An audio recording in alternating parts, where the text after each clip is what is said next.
Amelia here, TheCityShow. Hello. Getting into the Christmas season. Got my ever-present coffee. Which got relatively hot for a change. I just got it out of the pot. Hope you're getting everything set for Christmas. We're finished with Thanksgiving. Actually, Thanksgiving with me lasted about 5 days. It is finally over. Getting ready to Christmas spirit. Starting to look for the shopping, gifts. Told my kids to work on their wish list. I got my computer back. I threw a mouse at it, had to replace the screen.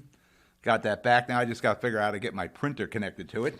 The MTA in New York. Now you've heard about them with the congestion pricing, and basically Jersey people are going to get double whacked if they do that, and Governor Murphy and Congress people are all upset about it.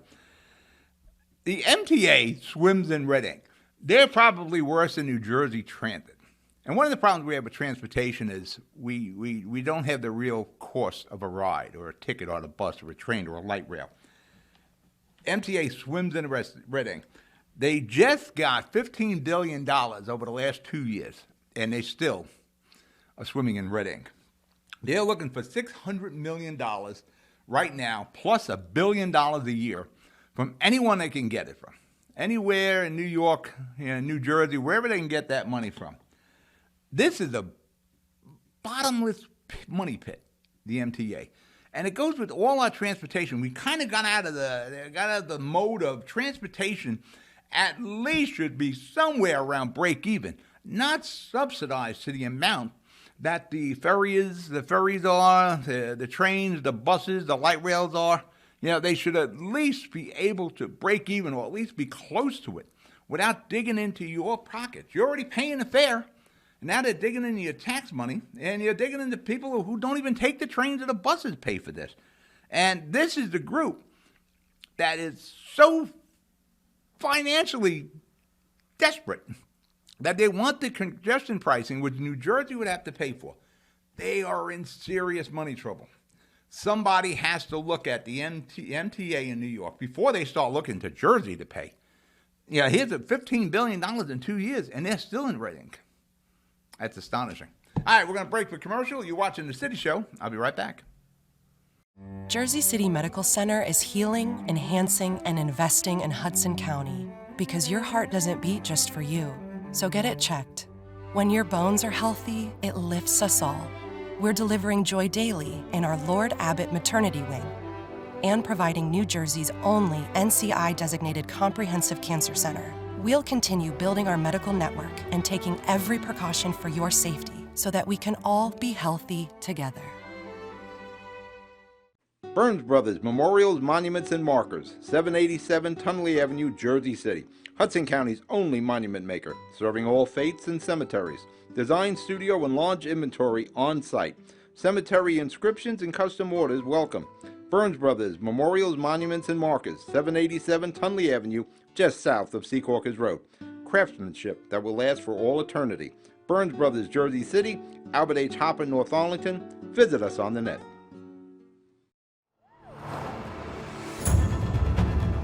This thing rips. Oh, it is so quick.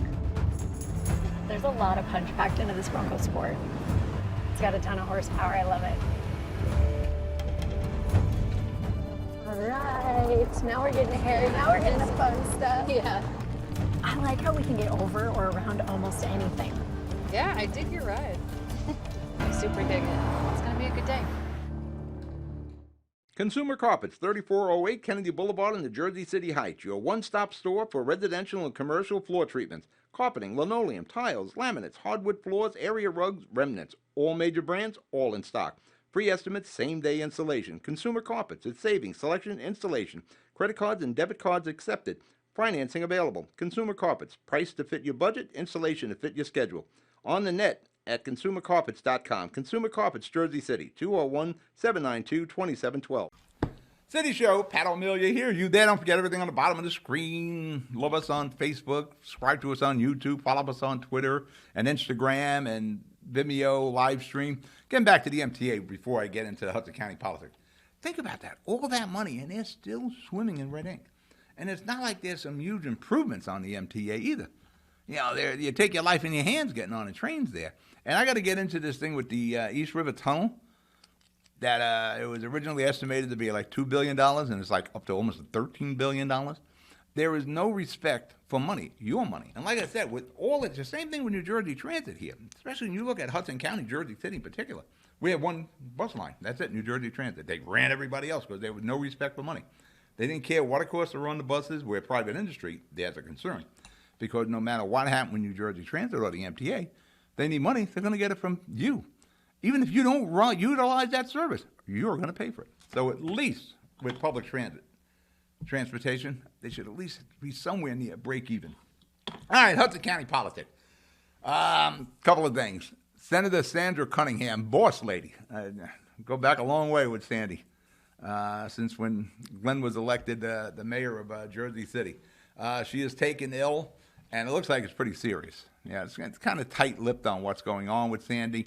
It is extremely doubtful the boss lady is going to return to Trenton.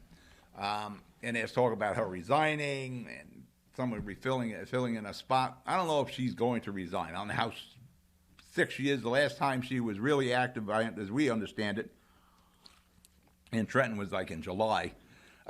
First off, my best wishes for Sandra Cunningham. Full recovery, whatever it takes. One of the good people here in Hudson County. Like I said, I go back a long way with her and Glenn when Glenn won the election in, what is that, 2001, I guess, right? Yeah, 2001.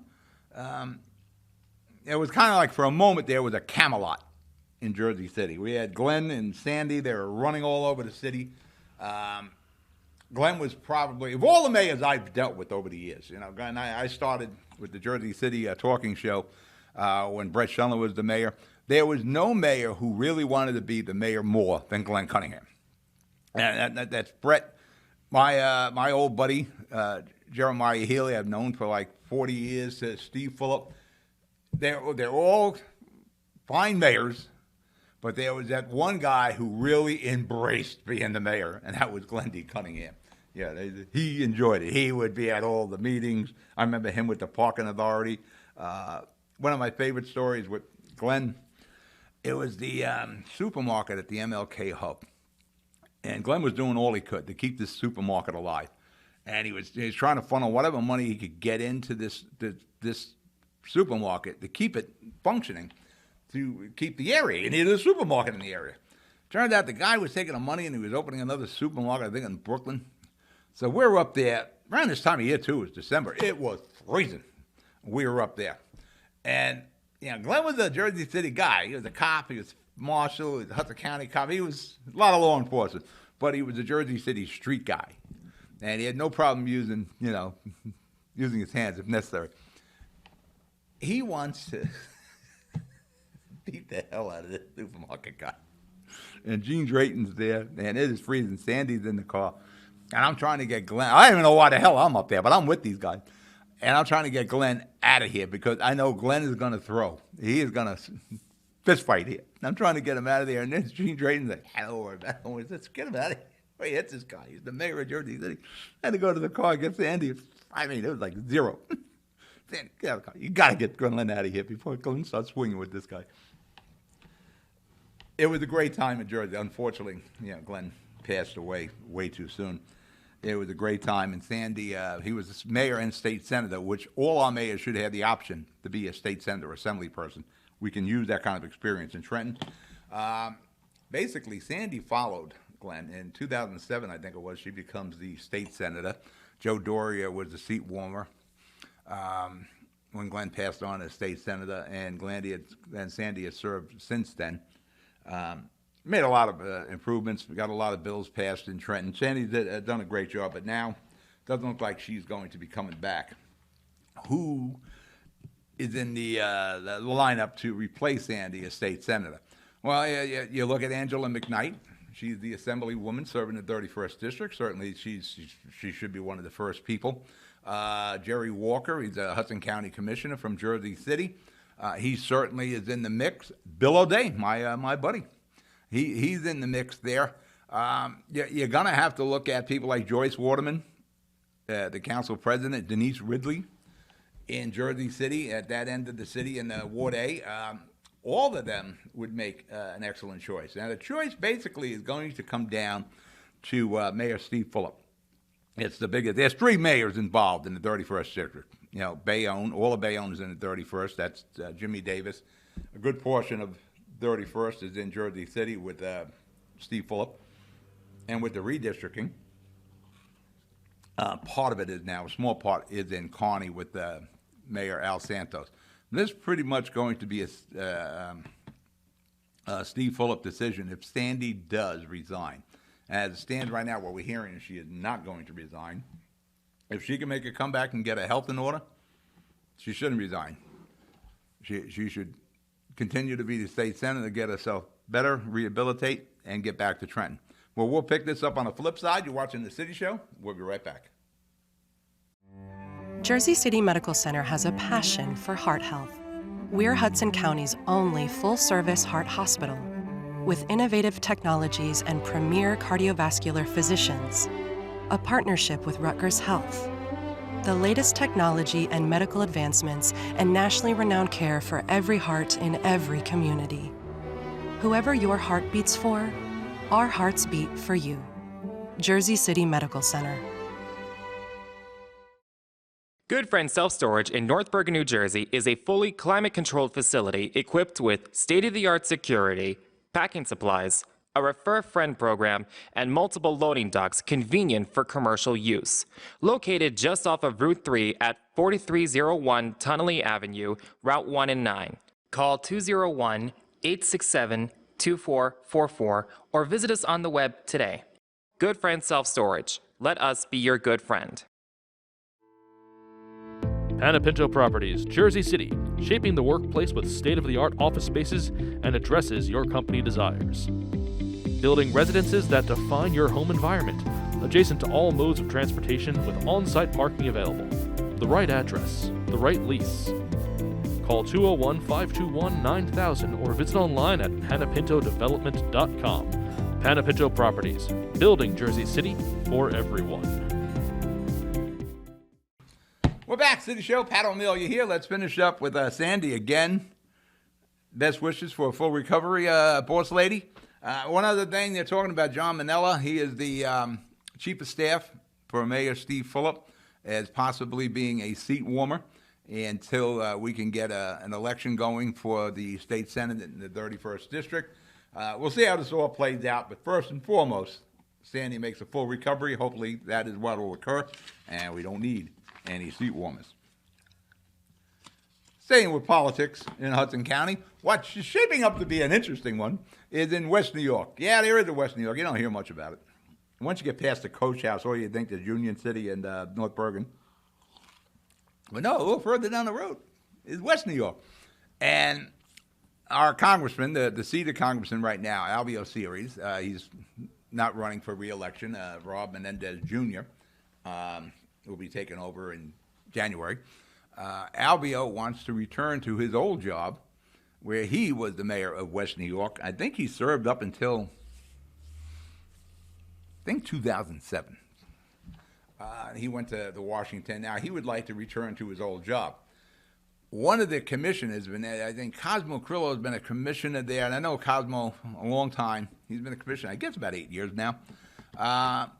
He has announced that he is going to run for mayor. Now, in West New York, it's a commissioner-based government, unlike Jersey City or Bayonne, where you vote for the mayor and the council.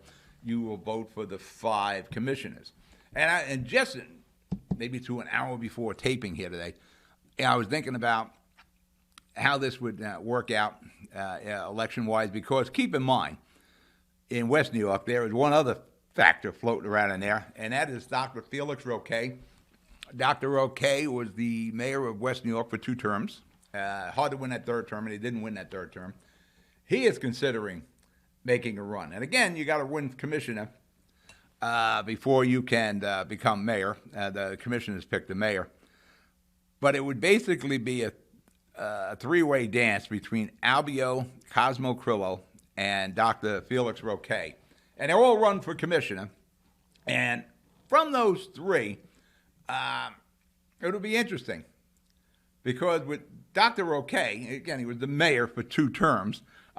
He's got a constituency in West New York. So he's got his pool of voters. And Cosmo and Albio are both members of the HCDO, and they basically swim in the same pool of voters. They would be splitting votes. So that could get interesting. Does Cosmo take the votes away from Albio? Does Albio take them away from Cosmo? Because Roquet's probably got his group there.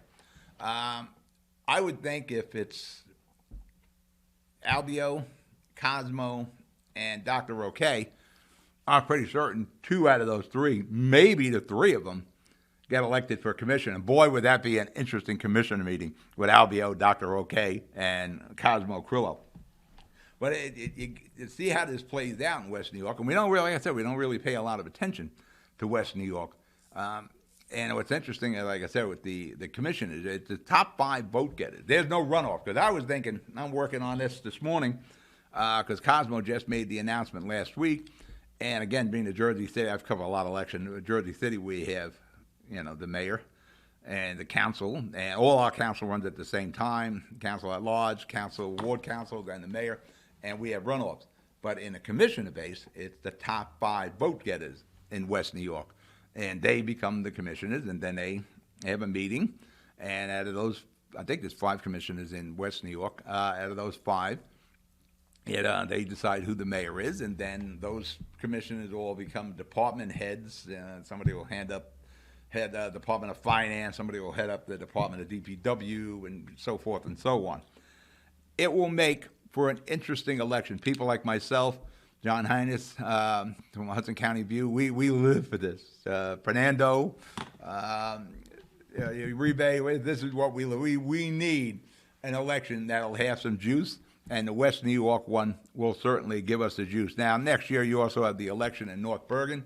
Right now, the only one running, and not announced yet, but it will be Mayor Nick Sacco.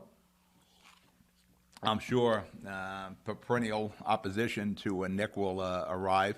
Funny thing with Nick, a good win is 2-1. Usually a Sacco win is a 3-1 vote. So I don't think there'll be a lot of competition for the mayoralship. Again, it's commissioners. You run with commissioners, and the commissioners will elect, of course, Nick Sacco again. Probably one of the best mayors we have in New Jersey. Whatever Nick Sacco, if you want to be a good mayor, and I've said this to Mayor Mo Hill in Toms River and any of the new mayors, if you want to be a good mayor, whatever Nick Sacco does today, you do tomorrow. And, dealing with Mayor Fulop in Jersey City all these years, you can see almost the same thing with Mayor Fulop now. Whatever Fulop does today, so again, with Mo Hill in Toms River, I'm filming in the Seaside studio today. It's amazing. Toms River is like a little Jersey City. Same issues, just, relative the size difference there. I would tell Mo, whatever Fulop's doing today, you do tomorrow. You'll be fair. You'll be fine. For that matter, you should talk to Fulop as often as you can. You'll become a far better mayor. But going back to West New York, it'll be an interesting. If we get Roquet, Albio, and Cosmo running, that would be great. But before I let you go, if I was Cosmo Crillo, I would probably try to get Dr. Roquet on my ticket along with that checkbook of his. And you can have a pretty successful campaign. All right, we're going to break the commercial. You're watching The City Show. I'll be right back. I've got cancer. We've got the highest level of cancer care, the latest clinical trials, researchers working to find a cure, and nurse navigators to guide you every step of the way. At New Jersey's only NCI-designated Comprehensive Cancer Center, your safety has always been our top priority. I've got cancer, but I also have peace of mind. Jersey City Medical Center and Rutgers Cancer Institute of New Jersey. Let's beat cancer together. Newport, the luxury waterfront community on the Hudson River, offers a quality of life you deserve in one of our many high-rise towers. With amenities such as the on-site Newport Path, light rail, Newport Town Square, 3 playgrounds, dog run, upscale restaurants, retail giants like Kohl's, JCPenney, Macy's, and Target. Morton Williams and Acme Supermarket are just outside your front door. A health and fitness center, skating rink, and medical facilities are also on site. Enjoy the New York skyline from our waterfront and various parks. Manhattan is just one pass stop away, or quick ride through the Holland Tunnel. Nursery and private elementary schools all on site. 12-screen movie theater at the Newport Center Mall. Looking to visit? Stay at the Westin or Marriott Hotel. For more information, visit us at newportnj.com. Make lasting memories to cherish forever. It's incredible. It's you, Newport. Live like you want. Jersey City Medical Center is healing, enhancing, and investing in Hudson County because your heart doesn't beat just for you. So get it checked. When your bones are healthy, it lifts us all. We're delivering joy daily in our Lord Abbott Maternity Wing and providing New Jersey's only NCI-designated comprehensive cancer center. We'll continue building our medical network and taking every precaution for your safety so that we can all be healthy together. We're back. City Show. Pat O'Melia here. You there? I think I forgot to open the show that way. That's how we always open the show. But yeah, getting back to West New York real quick. If I'm Cosmo and Roquet's thinking of running, I'm sitting down with Roquet. If I can get him on the ticket and I can get that checkbook and him on my ticket, you're in good shape. Bike lanes. It's a contentious issue in Hudson County, Jersey City, North Bergen, Kennedy Boulevard East. And the bike community is this, I don't want to dismiss the bike community, but they're a small minority of people who would like to have bike lanes. And in Jersey City, I'm considered like anti-bike and anti-bike lane. I am not anti-bike lane. I'm anti-sticking a bike lane where it doesn't fit. I'm anti-bike lanes that are underutilized. And you and I see it all the time. You're riding around the city, you're squeezing the streets, or you're losing parking, or you have the weird, the bike lane along the curb, and then we got these plastic poles for parking. Now, as I said many times, I'm not sure why I need the protected bike lanes. I don't know why I need bike lane. When I was a kid, me and my friend, we were all over Jersey City on our bikes. I mean, after school and in the summer, we were explorers on our bikes. We were all over Jersey City. We'd go into Kearney and North Arlington, down to Snake Hill on a bike. We were all over the place. We had no bike lanes. We all made it home every night, every one of us. There were no crosswalks back then. There were no countdown crosswalks. There were the cars. We were kids. There were no disc brakes. There were no ABS systems. You had terrible drum brakes. You stayed away from Pontiac because Pontiac had terrible brakes. But we all made it. And we didn't need these bike lanes. So that's in the back of my mind when I hear adults talking about the need for bike lanes. I'm thinking, I rode bikes all around when I was like 9. I don't have a problem with bike lanes, provided they fit, provided we're not losing parking. So say what you want, or the bikes, and that's fine. But if you just look at the vast number of cars as opposed to bikes, we're going to have to cater to cars. Cars are commerce. There's money involved with cars. There's tax money involved with cars. There's registrations involved with cars. There's fuel tax involved with cars. There's all sorts of money. There's commerce with the trucks and delivery vans. There's money in these cars. There isn't a lot of money in bikes. And we're putting this infrastructure in that isn't for 24/7, 365 transportation.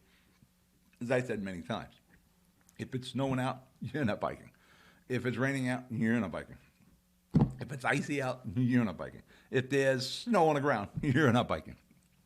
If you're going to work and it's hot as hell out, you're not biking unless there's showers at work.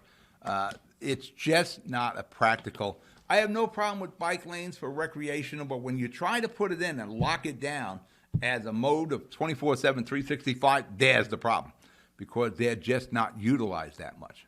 For that matter, I keep saying that I got the GoPros. I got to put them on my dashboard because now, like riding down to see Mayor Phillip in City Hall or whatever business at City Hall, I just put it on my dashboard, and I'll show you that there's nobody in it. Especially when you get like the Montgomery Street down to Washington Street, as you're getting around the City Hall area, there's no bikes in there. Now, on Boulevard East, the county has authorized a plan that will have no bike lanes on Boulevard East.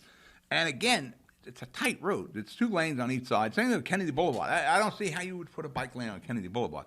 And keep in mind, a lot of the equipment that are on the roads today, especially commercial, straight jobs, they're all 102 inches wide, 8.5. Fire trucks, oil trucks, delivery vans, cube vans, they're all wide. So you need a good lane. And probably a 10-foot, I don't even know if a 10-foot lane's ideal. I think, isn't it the law? I think it's 12-foot lanes. I forget what the law is on that. To squeeze in a bike lane on Boulevard East or Kennedy Boulevard, the only way that's going to work if you lose parking. And again, as I said before, the vast number of cars to bikes is like 1,000 every day. You just can't afford to lose the parking. And when the bike community, again, no disrespect, bike community, when they say, well, you're only losing like 60 spots, that's a drop in a bucket for a city. That's a big drop in a bucket. 60 spots, that's nothing unless you're one of the people looking for that 60 spots. One of those 60 spots. And that's when it becomes a problem, because there is a lot more cars than 60 spots. So, yeah, nobody wants to be on, citizen patrol, riding around all night, trying to get a parking spot. That's why when it gets to North Bergen, talking about Nick Sacco before, they're always creating parking in North Bergen. If there's some land that's sitting there, Sacco and the commissioners will buy that land, they will have the parking authority buy it, and they will make a municipal parking lot there. They constantly, little North Bergen has more municipal parking lots than Jersey City. There's something wrong with that. There's a realization in North Hudson is there's a lot of cars, and we have to accommodate these, and there's money to be made. There's parking fees are going to be made, renting the parking spots, traffic tickets, there's street sweeper. There's money in cars. And like I said, I don't consider the anti-biker, but I'm not. I don't have a problem with bike lanes, provided they're utilized and provided they're not taken away from the street or parking, because again, they are just not utilized 24/7, 365. And that's the bottom line. All right, we're out of show. You be good, you be safe, getting that Christmas spirit. I'll talk to you next week. Good night.